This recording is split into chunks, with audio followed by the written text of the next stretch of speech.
A verdade e o direito penal. A verdade exerce papel fundamental e estratégico para a produção do conhecimento. O desenvolvimento de um ramo do direito que esteja alicerçado fora da noção forte de verdade estará no terreno do falso, do engano, e, portanto, dificilmente poderá se sustentar frente a uma comunidade real e frente ao tempo, salvo quando se impuser exclusivamente pela força. Diferentemente do que defendem algumas vertentes políticas e filosóficas muito influentes na atualidade, a verdade não é oriunda de processos argumentativos de justificação, de equivalência ou de representação. A verdade simplesmente é.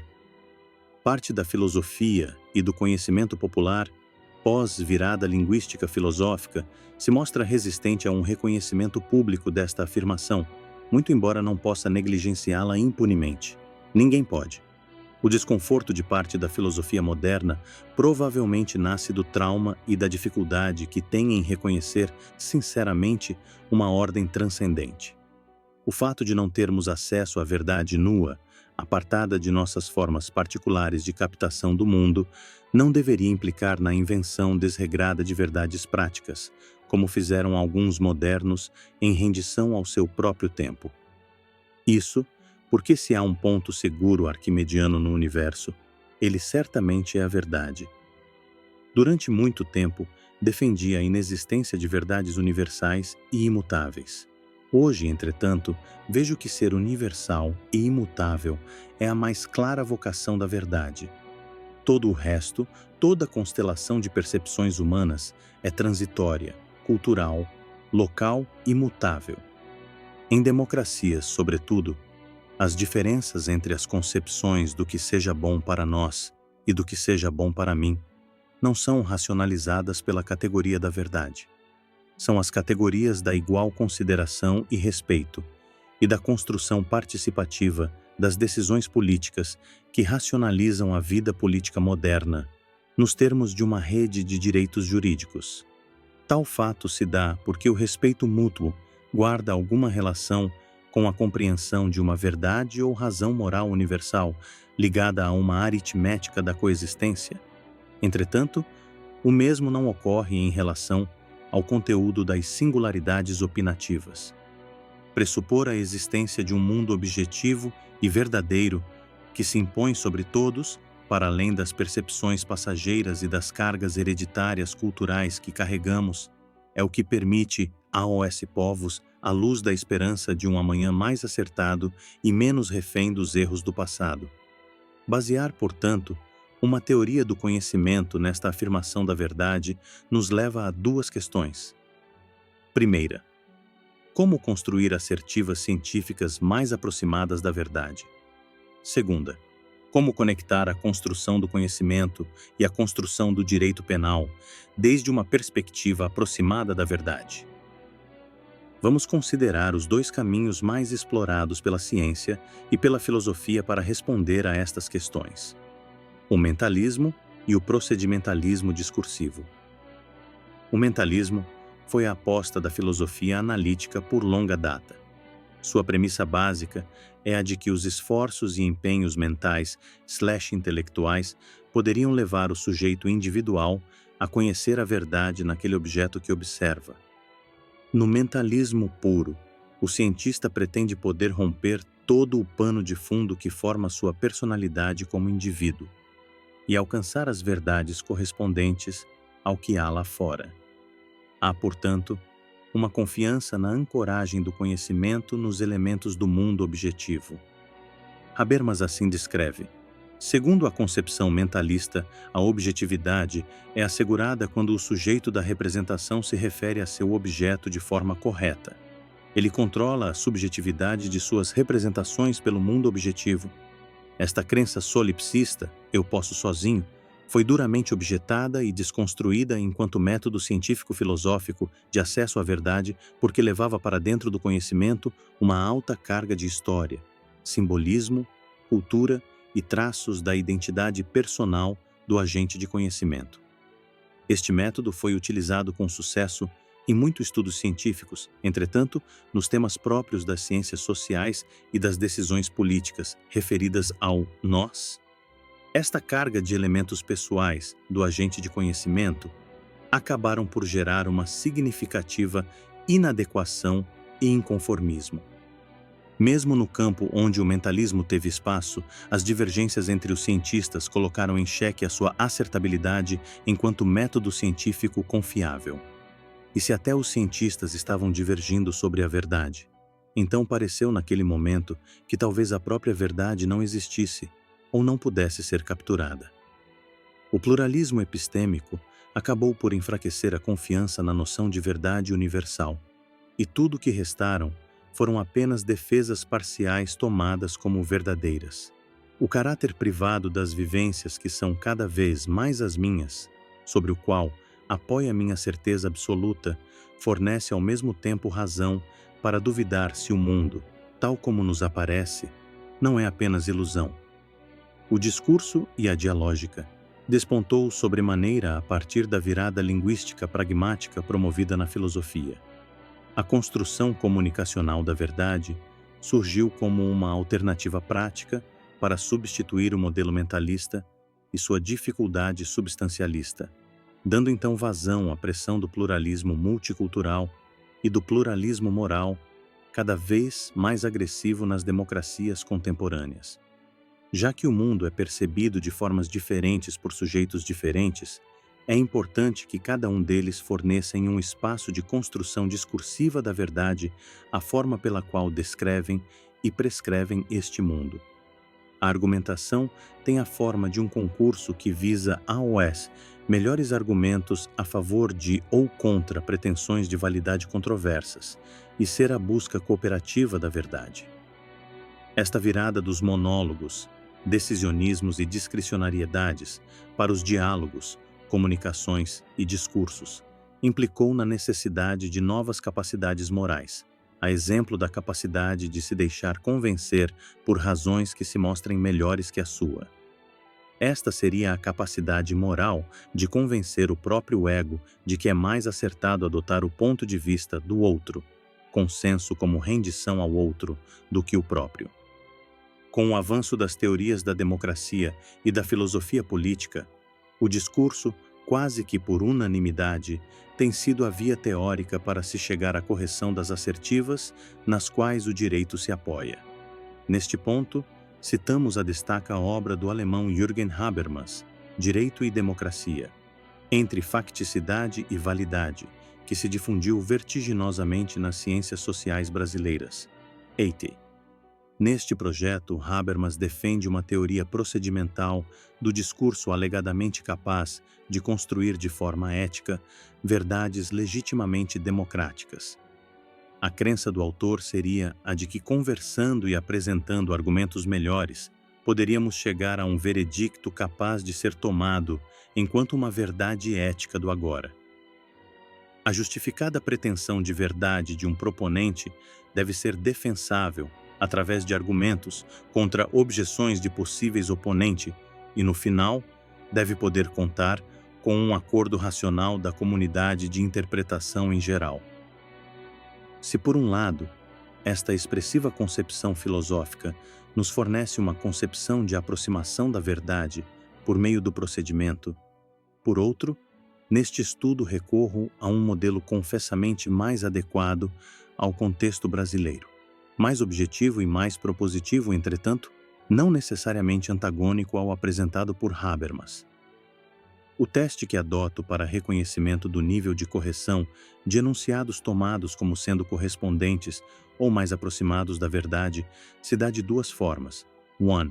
Fazendo uma verificação analítica confirmativa no equivalente do mundo material 8202, confirmando a produção de liberdade e de justiça no mundo. Como pode ser notado, também defendo uma identificação ou equivalência indireta da verdade, contudo, não me apoio no método, sendo certo que ora recorro à verificação empírica de coisas, ora recorro ao tipo específico de frutos produzidos pela verdade, liberdade e justiça.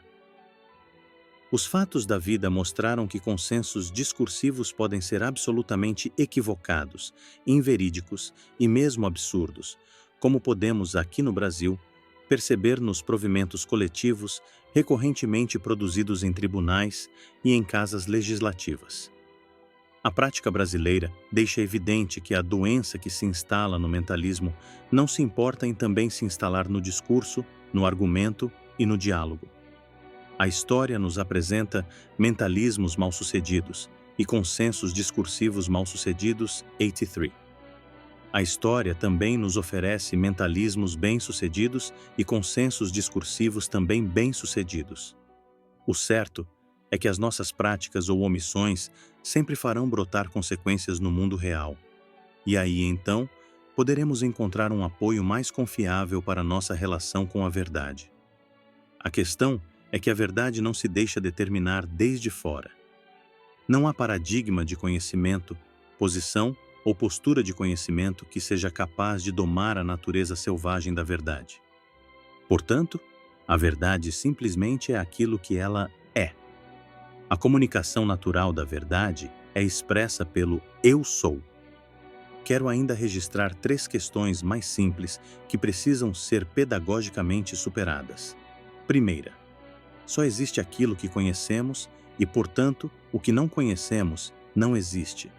Se não conhecemos a verdade, logo ela não existe. Segunda, cada indivíduo tem a sua verdade. Terceira, a verdade é aquilo que conseguimos justificar democraticamente. Não aprofundarei teoricamente cada uma destas questões, mas preciso apenas tecer algumas considerações diretas e objetivas. Primeira, considerar que só existe aquilo que conhecemos é desconsiderar que nossas grandes descobertas já existiam, logicamente. Respondamos às seguintes questões. Foi Nicolau Copérnico quem colocou a Terra para orbitar o Sol, invertendo seu antigo estado de inércia pregado por Cláudio Ptolomeu? Ou ele apenas observou aquilo que já é? Albert Einstein criou o espaço-tempo ou apenas observou aquilo que já é? Thomas Edison criou a luz ou apenas construiu um mecanismo para reproduzir aquilo que já é? É claro que a Terra já orbitava o Sol antes de tal fato ser conhecido por Copérnico. É claro que a matéria do espaço-tempo já existia antes de Einstein. E é claro que a luz já existia antes da lâmpada ser produzida por Edison. Quero apenas pontuar desde já que o fato de não conhecermos algo não implica em sua inexistência. É uma cegueira acreditar em tal argumento. Sei que a questão parece ser demasiadamente simplória e desnecessária, contudo, seus fantasmas têm sido vistos e ouvidos frequentemente nas atuações, por exemplo, do Ministério Público Brasileiro. Segunda, a verdade de forma alguma pode ser confundida com as percepções que nós podemos ter sobre ela. Existe uma clássica imagem em que há um número entre 2 homens. Um diz ser o número 6 e o outro diz ser o número 9. Como conclusão, a legenda diz: vejam, cada um tem a sua verdade. Tal afirmação é ingenuamente equivocada. Considerando que as grafias de ambos os numerais são similares, elas não podem ser tomadas independentemente de qualquer critério. Portanto, se soubermos qual é a parte inferior do numeral, saberemos, sem margem de dúvidas, se estamos diante de um 9 ou diante de um 6. Saberemos ainda que, sem uma definição de posicionamento, o signo em análise não será nem um 6, nem um 9. Do mesmo modo, não podemos ter por verdadeiro que para um indivíduo a Terra esteja girando no entorno do Sol e também ter por verdadeiro que para outro indivíduo o Sol esteja girando no entorno da Terra. Obviamente, a verdade é uma sobre todos, apesar de podermos acreditar no que quisermos sem, contudo, mudarmos aquilo que simplesmente é. Terceira, existem textos voltados à física, à biologia, à geografia, à medicina, a vários tipos de filosofia, à democracia enquanto modelo político e ao direito, entre outros. Cada campo de conhecimento desenvolve suas ferramentas linguísticas e operacionais de forma dirigida a resultados pretendidos. Portanto, Quando lemos obras sobre sistemas jurídicos democráticos, precisamos entender que o conjunto linguístico ali desenvolvido é próprio daquele campo de conhecimento e não da totalidade das ciências. Quando tratamos, por exemplo, de temas como verdade, ética e moral em textos sobre sistemas democráticos, é preciso compreender que estas palavras poderão estar tendo seus sentidos voltados apenas para aquele campo epistêmico de conhecimento e não para todos os demais. Acontece que, não raras vezes, alguns leitores, por não tomarem em conta esta questão, quando leem os textos de filosofia jurídica moderna democrática, dizendo que uma verdade universal e imutável não tem espaço na modernidade, acreditam e pregam que a verdade não existe. Mas, o que o texto pode estar querendo dizer é que a alegação da verdade não tem espaço automático dentro do campo do jogo democrático. Por conseguinte, a verdade se submete à justificação discursiva no campo da democracia, diferentemente do que ocorre no seu habitat natural, onde ela sempre independe das nossas opiniões. Portanto, se amanhã decidirmos democraticamente editar uma lei afirmando que o sol deverá deixar de brilhar para não incomodar o sono do rei ou para não atrapalhar nossas colheitas, certamente ele seguirá brilhando. Respondendo à primeira questão levantada, como construir assertivas científicas mais aproximadas da verdade? As assertivas mais aproximadas da verdade serão construídas após o trabalho de tornarmos-nos mais lúcidos e mais atentos aos frutos que foram produzidos a partir daquilo que historicamente temos tomado em conta como verdadeiro. Neste caso, construir enunciados mais próximos da verdade depende de desconstruir aquilo que com o tempo nos cobriu, ou seja, é um descobrir-se. Descobrir-se do tempo para mirar no universal, bem ao gosto de Kant. Neste sentido, percebemos que a verdade é gratuita, mas a lucidez não. Mais importante do que um método para a verdade, é um método para condições ideais de sobriedade. Sobre a segunda questão, como conectar a construção do conhecimento e a construção do direito penal desde uma perspectiva aproximada da verdade? A conexão entre a teoria do conhecimento e o direito penal, por meio da noção de verdade apresentada aqui, só pode surgir do compromisso moral de não submissão ao espírito de erro. Essa é uma condição moral universal, pragmática, a qual deve se submeter o cientista penal. Não devem haver razões capazes de fazer com que seja domesticado no discurso, na teoria ou na prática, aquilo que já sabemos ser um erro. O custo deste descuido é muito alto. Após a apropriação funcional da noção de verdade, nenhuma outra apropriação cognitiva funcional é tão importante quanto a da noção de lucidez.